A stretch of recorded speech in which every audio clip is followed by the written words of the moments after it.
Several men went cave diving. The lead diver died in a terrible accident. Another teammate saw what happened, panicked, lost control of his breathing, and drowned. The diver trapped in the middle could not move at all. He shook with terror, his mind frozen with fear. Dead teammates lay both in front and behind him.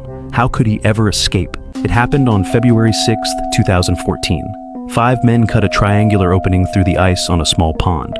Beneath the pond was the entrance to an underwater cave. To keep the water clear and avoid stirring up sediment, they planned to enter in 2 separate groups. The dive was expected to last about 5 hours, so they brought fully equipped gear.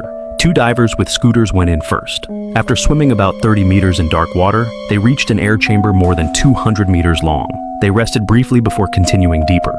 The water was freezing cold, and the passages grew narrower. Rough, rocky walls surrounded them. When they reached the cave's deepest point at 135 meters, they came to a nearly 180-degree turn. Patrick pushed his scooter through first, then carefully swam up. As he ascended, he noticed his teammate Jaryu was not with him. He turned around and saw Jaryu flashing his light up and down repeatedly, a distress signal. Patrick rushed to help. Jaryu had become tangled in his scooter's cords and stuck between rocks. Patrick struggled to free him, but Jaryu was panicked and growing more agitated by the second.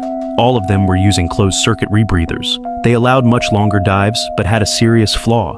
Panic and hyperventilation could cause respiratory alkalosis, a life-threatening condition. Jaryu's gear detected abnormal breathing and sounded an alarm. As he tried to switch to his backup open-circuit tank, he accidentally inhaled water. His limbs began to convulse. Patrick immediately put a breathing device in Jaryu's mouth, but it was too late. Jaryu stopped moving. Staring at his dead teammate, Patrick forced himself to stay calm.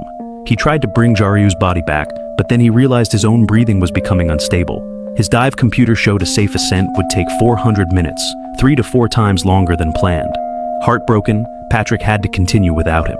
Meanwhile, the other 3 divers entered the cave on schedule, completely unaware of the disaster ahead. When they reached the deep section, the first 2 found their trapped teammate and saw Jaryu's body floating in the passage.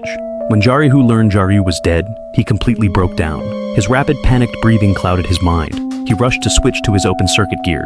Kai, right behind him, noticed Jaryu was failing and tried to calm him down. Moments later, Jaryu was dead too. Kai was overwhelmed by helplessness. The water had been stirred up and turned murky. He could barely see. The passage was blocked by Jaryu's body. Assuring the worst for everyone ahead, Kai turned back. The return trip was longer than the way in, and his oxygen was running low. He skipped required decompression stops, desperate to reach the upper air chamber.